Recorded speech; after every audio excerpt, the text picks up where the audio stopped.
Oh, here we are, man. Hello, prettiest day in New York. Perfect conditions. Ah. Warm up first, take your time. Don't want to blow a shoulder out. Oh, good serve. Ah. Yeah, 1-0, Kyrgios. 1-0. Come on, McConaughey. Okay, mate. This is your moment. Hey. Come on, Kicks. I was there. Welcome to Hanakuma's Good Trouble, where we celebrate those who have the courage to disrupt the norm. I'm Nick Kyrgios, professional tennis player and your host. In each episode, we'll sit down with game changers who aren't afraid to rock the boat.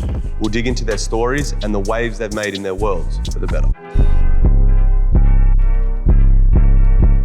Welcome to my show, Good Trouble, with Nick Kyrgios.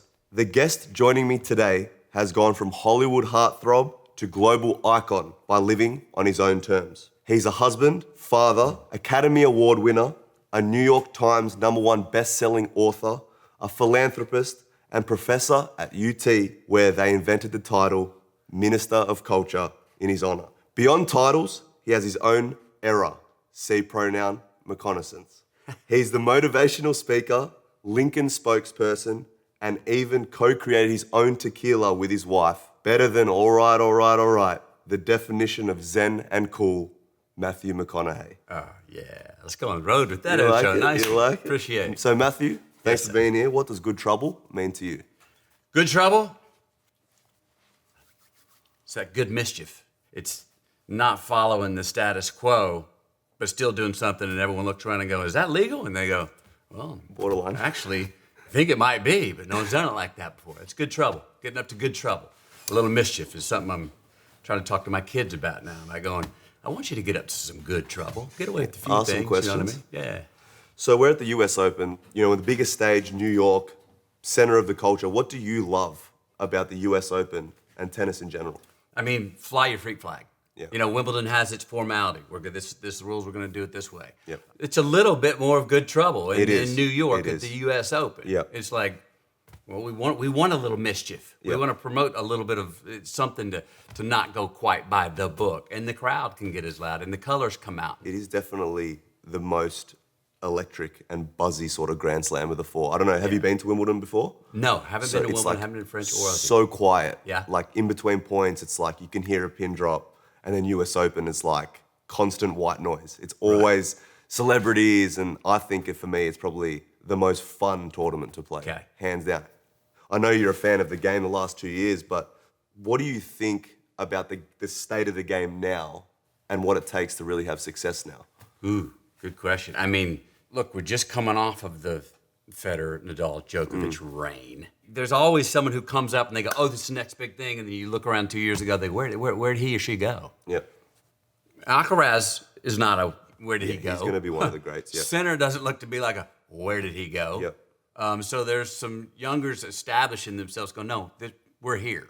Yep. This is how it's going to roll. And you've got Djokovic going, I'm still the lion, bro. Yeah. You're roaring over there. You're not taking my reign yet. Yep. The age difference is obvious, but he's still the That's GOAT, unbelievable. no question. So who surprised you the most? You know, most surprising thing, I think the MVP of the tennis world this year was the president of the Italian Tennis Federation. Okay. Right? Where'd they all come from? I have no idea. You know, there's Italian flags everywhere, and they've been around. So where is it now? Look, it seems Sinner and Alcaraz right there. Yep. Djokovic didn't go anywhere. He reminded us of all that at the Olympics. Yeah. He was in a different zone. He was, but that was the only thing that was left on his resume was a gold. I think now it's going to be a bit harder for him to find that fire. I'd love to see him Win another one? I'd love to say he's already the GOAT, but I'd love Yeah. to just keep going into, look, it's unanimous. Let me just go past the ceiling of showing you I'm the GOAT and make a new record for someone to chase forever. So what was it like for you growing up in Texas before everything started? The bright lights, Yeah. cameras, actions. What was that like for you? I was born in a little small town in Uvalde. Like, we left in 1979 because it was kind of getting too big. It was 12,000 people. And a Wendy's burger had moved into town. It's getting big. And my dad was in the oil business, and there was an oil boom in Texas, so we moved to Longview, Texas, up in East Texas. I got 2 older brothers. So you're the youngest? I'm the youngest. Me I was too. the accident. I'm the youngest as well. We were middle class. We got by. I think it was tough. Dad was trying to keep from going even bankrupt at times. But he went from truck driver to running a gas station to being a pipe salesman. And we started to roll a little bit. As he said, he started to hit licks in the 80s. And we started to roll. Mama had her white Cadillac and her mink coat. You know what I mean? And there was one, and that was the only one she was going to get, but that's what we had. Mom was a school teacher. She was my school teacher for a couple years. Not the kind of school teacher that, if your mom's a teacher, it's harder. My mom was the school teacher who would actually like come home and go, check out, here's the answers to the test. Yeah. She'd be like, this is a stupid curriculum, don't even read it. Here they are. My mom and dad were rebellious in that way. It's a good trouble. Perfect. They were real good trouble, man. They were outlaws. You know, I always like to say this about the outlaws. I don't think the outlaws are really on the fringes. I think the outlaws are in the center, getting away with it right down the slipstream. Wow. I think that, and that was my mom and dad. So we were a resilient family. So early stages of your career, like which project has had the greatest influence on you, do you think? Wooderson, Days Confused. I mean, that's the first one. And that was 3 lines were written in that script. And I was in the right bar at the right time, met the right guy. I was taking him back to his apartment. He's like, you ever done any acting? I was like, no, not really. He was like, you might be right for this part. Come to this address tomorrow morning. And I did, and there was this script with 3 lines. And I worked on those 3 lines, and I got the part. And then I went to the set one night, and it wasn't supposed to work. And the director said, hey, come on in the scene. Try this. And we started improvising. So did you have a love for it, or it just kind of fell into it? I was in film school, University of Texas, behind the camera. Yep. I didn't have the confidence to even dream of being an actor at that time. So to admit that I think I did have a love for it, and now I can look back and go, I can look at my journals and stuff and go, you wanted to be an actor. Yeah. But I couldn't even admit it back then. Mind you, I came from an upbringing, you get a job, you work your way up the ladder. And when I called my dad to ask him to go to film school, I thought he was going to say, what the hell are you talking about? Boy, you can do that shit on the weekend as a hobby. Yeah. He gave me the best response I could have asked. He goes, He was supportive. but don't half-ass it. And gave me a launch pad, you know? All of a sudden I got a kind of a main character in a movie. And then you're off. I got a little bit of a resume to go, hey, check this guy out. I can maybe get an agent, maybe get another audition. It worked out from there.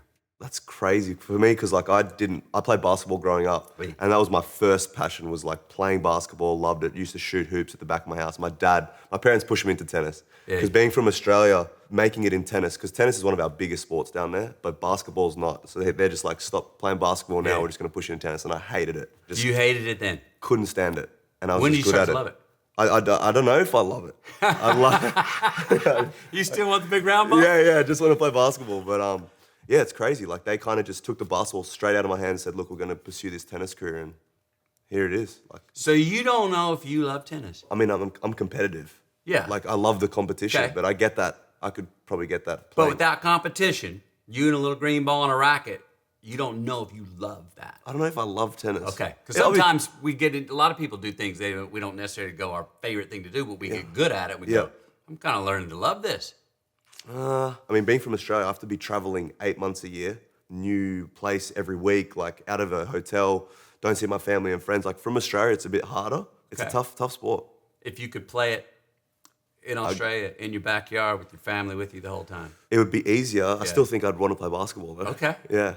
Okay. But yeah, for you, you kind of just fell into it and then you learned that you loved it. It's Exactly. interesting. Fell into it, thought I was getting away with it, looking over my shoulder saying, is this legal? And they were like, yeah, and keep coming back. And I was getting paid more than I was getting tips at the bar I was working at. And I was like, I'd love to. And had a great time. Learned, but I didn't learn how to do what I was doing for another 10 years after I started. I never took an acting class in my life. I just had the instincts for it. It's only 10 years later, in around 2000, that I started kind of working with somebody and going, oh, this is what I'm actually doing. Oh, these are my rights as an actor. Oh, this is the way to question. This is the way to improve. But that was 10 years after I started. You just picked it all up along the way. Is it true that you spent 52 days off the grid in the desert riding Greenlights? Yeah. What was that experience like? All right. Because that's pretty It's not really a Nah. normal thing, you know. Well, Well, so it was wild, it was manic, it was maddening, it was monastic. It started off very rocky. You go away on your own, where you're forced to be with yourself, and you got no media. I had no internet. I had no cell service, nothing. That it's not always the most fun company when it's with you and you. I got, the demons were coming out, guilt, shame. I'm pissed off, and it was me, and I drew more than a sweat with myself. I drew blood. It was like, we're gonna have it out. And so usually when I go away like that, the first 12 days are hell. It's a wrestling match with myself to figure out, what the hell do I forgive McConaughey? What are we gonna shake hands on and forgive? And what are we gonna go, the buck stops here? I'm tired of that shit. So I had it out with myself, and the first 12 days were hell. But I took all my journals with me from 50 years.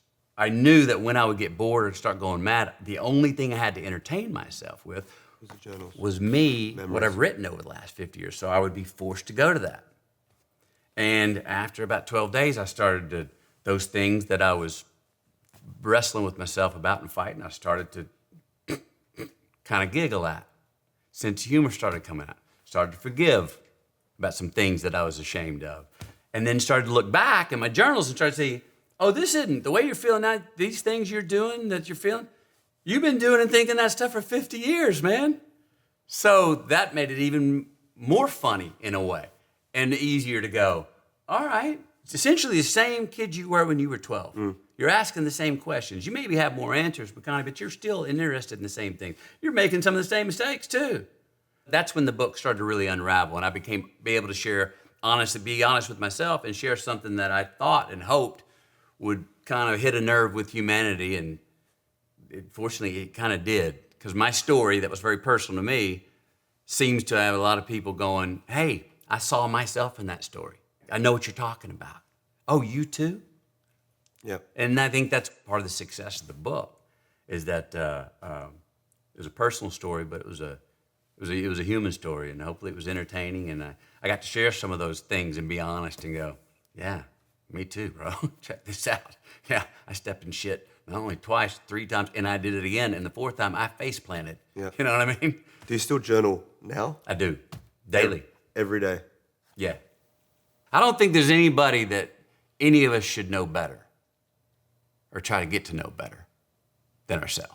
And to write my thoughts, it may be a rhyme, it may be a riddle, it may be something that made me smile, something that smelled good, something that made me pissed off, whatever. I'll jot it down just to keep a track of it. And at the end of the month, go back and say, where was your mind this month, McConaughey? And I'll go back and have a look. I find it interesting. I want to stay on this journey of trying to get to know myself as well as possible and find the consistencies. And the more I find I know about myself, the more I find I can learn about others in life, and I'm open to it. And that's why I take notes. For me, I've been around the world, but I love my home roots. Like, no matter where I am, I always miss, like, I could be in New York for like a week, and I'm like, man, I just miss being back home, like that home pride. Yeah. With you, I think you don't lose that. What does Texas really mean to you? Like, when you do Great all these question. things around the world, Yeah. you know what I mean? Yeah. Look, home for me is where a mile feels like a mile. An hour feels like 60 minutes. I'm working and I'm really busy. I get ahead of time. I go on a vacation to the Bahamas or something. I get behind time. Home, I feel like I'm on time. With relationships, with work, the pace, my flow through life feels like it is on time. I live in Austin, which is a liberal city in a very conservative state. I like that push and pull. I like the structure of the red around the freedom of the blue. So in the blueberry and the tomato soup of Texas, I like that. A lot of Texans are very connected to home, but we have a spirit of, well, get out there, go off, use your passport, boy. Go travel and come back and tell some stories. Then come on back, tell us how it went. It's pretty cool. So you've turned down a bunch of roles, and Yeah. I love the fact that, like, for me, I get told pretty much every week, like, don't do this, like, stay in this lane, try not to tread on anyone's toes. And I'm not the tennis player, like, mold of what a tennis player should be. Yeah. Clean cut, like, it's just not, I've never really fit in to being in that sort of tennis family. Yeah. So with you, what does it mean to you to always stay true to yourself? Look, man, the devil's in the infinite yeses, not the no's. No is just as important, if not more important, especially if you have some level of success and access. No becomes more important than yes. Because, I mean, we can all look around and see we've over-leveraged our life with yeses and going, geez, oh man, I'm making C minuses and all this shit in my life because I said yes to too many things. I've had many times in my life where I'm going, man, I'm going through autopilot right now. And I may think I'm handling everything all right, but I don't feel any of it. Nothing's personal to me. So I've had times in my life where I said, nope, full stop, no. When I was rolling with the rom-coms. Yes. And I was the rom-com dude, man. Yep. That was my lane, and I liked that lane. That lane paid well, and it was working. Yep. But the lane was, I was so strong in that lane that anything outside of that lane, dramas and stuff that I wanted to do, we're like, no, McConaughey. Hollywood said, no, you should stay there. Stay there, but you didn't want to. I didn't want to. So since I couldn't do what I wanted to do, I stopped doing what I was doing, and I moved down to the ranch in Texas, and I went down there and made a pact with my wife and said, I'm not going back to work unless I get offered roles I want to do. And I talked to my agent. Well, then you had an epic return, though. But that 2 years, talking about those notes, that 2 years was wobbly, bro. That bottle of my favorite juice started looking good earlier in the day. Luckily, Camilla got pregnant with our first child, so there was purpose coming to look forward to, but I was still like, man's got to work. I got to craft. What do I do? And I didn't, making chimes and working in the garden wasn't cutting it. Yep. You know what I mean? So after about 2 years, there was one that came on. You'll love this story. There was one that came on. It was a good action comedy. It came with an $8 million offer. And I said, no, thank you. They came back with a $10 million offer. I said, no, thank you. They came back with a $12 million offer. I said, no, thank you. They came back with a $14.5 million offer. I said, let me read that again. Same script as the one that was offered for $8 million, but it was better. Okay. I mean, $6.5 million more. It was a better script. It was better script, I mean, it was funnier. I could see myself in this. This might work for you, McConaughey. Yeah. This might be one to come back and do. But I said no. And I think that was the one, that was probably what was seen as the most rebellious move in Hollywood by me, because it really sent the signal, he ain't fucking bluffing. Yep. And when you got someone who's not bluffing, there's something attractive about that. I think that's what made Hollywood go, you know what? He's now a new novel idea. He's a new bright idea, a new idea for the Killer Joe, the Dallas Buyers Club, the True Detectives, the Muds. And boy, when those offers came, I was salivating, man. And I just bid on and went back to back to back and worked as much as I could and loved it and felt every bit of it. So just keep living. Some advice from your father, who also happens to be the logo of your Just Keep Living Foundation, that's really, really cool. And what is he saying and the foundation meant to you? So Just Keep Living came to me after my father moved on. It came to me on a spiritual level when I didn't think my dad could die.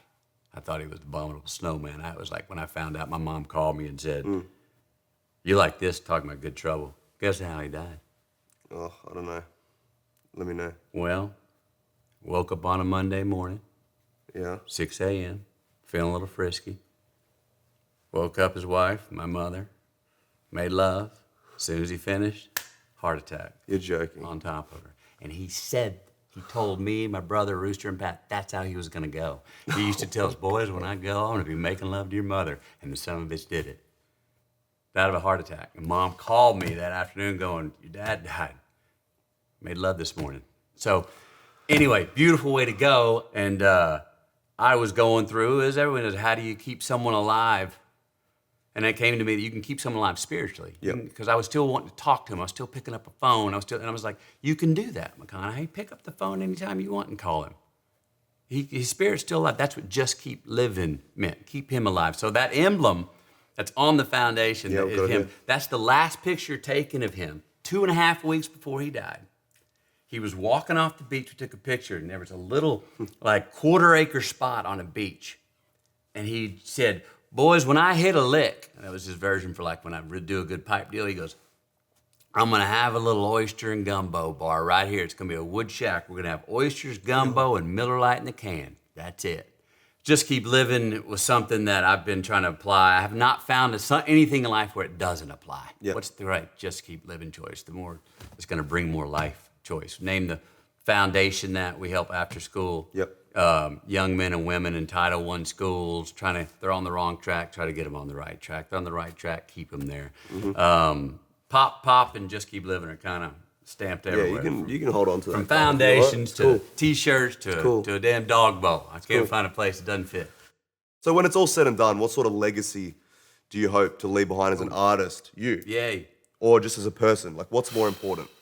Look, I've been trying to tightrope that and streamline that thing, who I am, life, and work. I've been trying to get those two to overlap as much as possible. That's why I've been told I could have been a lot more private or not as accessible as a movie star than I am. And I've chosen, no, it's too much effort. I don't want to. I don't want to try that hard to be enigmatic. Where's McConaughey? What is he? I just didn't want to. I was like, no.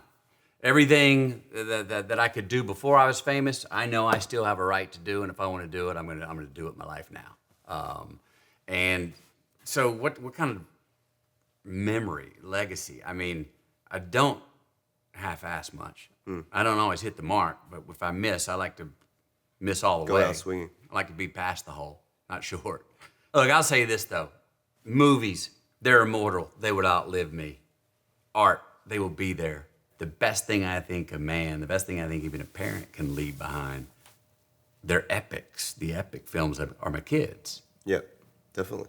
If I can have three kiddos that can live a life that they value, whatever their meaning of value in their life is, and they can find some joy in their heart, spirit, and mind with what they do, then that would be my most honored thing to have been able to do in this life. Definitely. So you've played coach before. Yeah. And so I'm gonna paint a scene for you because I don't have a coach. Like I've never had a coach. Like pretty much never had a coach in my life. Never had a coach. Like when I was a bit younger, but Yeah. the last 6 years of my career I haven't. Okay. So you're my coach. Yeah. This is the pep talk you're giving me in the locker room before my return to tennis in the Okay. Australian Open. So Okay. give me like 20 seconds of what you would be Well, telling look, me. man, you never had a coach. I'm not going to come over here and try to tell you to do something that you don't want to do. I want to sit here and learn more about it. Let's talk about this. You still got room to love this game. That's true. You like it. You got talent at it. That's connecting dots. But how about we just be open to going to that place to going, Maybe I love it. what if you be open to loving this game and loving your ability that not many people have to play this game? Dare you? I feel pretty motivated to Just run you don't think we around need a now. rah-rah. When we do something where we feel it, mind, body, spirit, and we're like, and there's a joy to it. I didn't pull that off. Oh, but I know how to fix that. Not many people have that ability. Even if you don't go on and play for 10 years, start an Australian Open. Think of it as more than an affair. What if you just got married for the Australian Open to tennis? All right, let's go hit some tennis balls. Let's go do it. All right, let's get ready.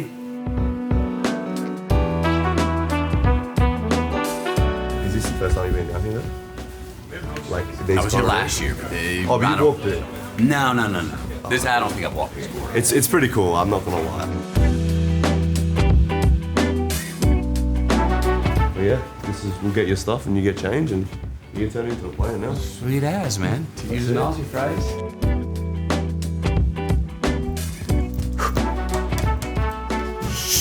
How you feeling? I'm nervous, bro. Are you really? I'm excited. Yeah. Yes, bro. You'll be fine. This is where we walk down. Yeah, man. And this is like the famous pressure is a Yes. privilege. They love ending on this. Yep. Really. Oh, Here we are, man. Hello. Prettiest day in New York. Perfect conditions. Oh, wow. It's pretty big, right? Yeah, man. Oh, he's giving got Ah. the... Feels good to be out here. Beautiful.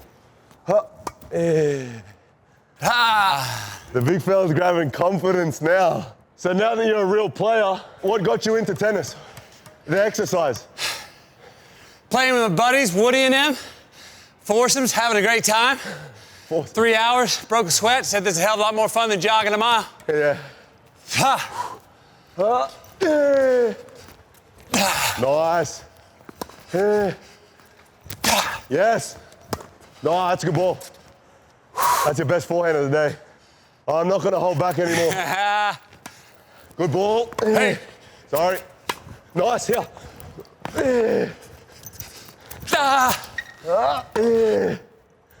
What's your guilty pleasure? I got a few. Tell me.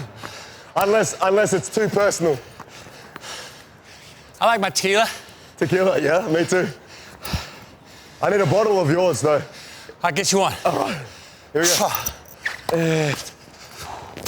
go. Good ball, that's big. Good, that's a good shot. Want swap sides? Swap sides.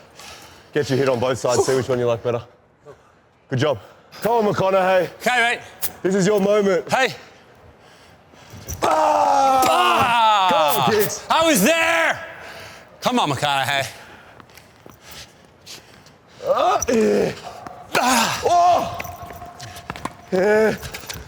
Oh, no! Oh, you had it. You had Got it. excited.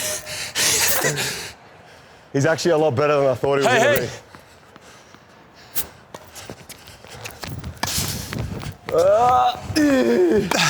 Oh, yeah. No way he hits that. I'm so nervous. No! And he closes it out. It's the biggest win of my career. Yes. Good playing, man. You're good. Good job. Thanks, man. I love the game. No, Thank you. awesome. That's fun, man. That was awesome. Thank you for that. Anytime. That was a bit of good trouble on and off the court. Yeah.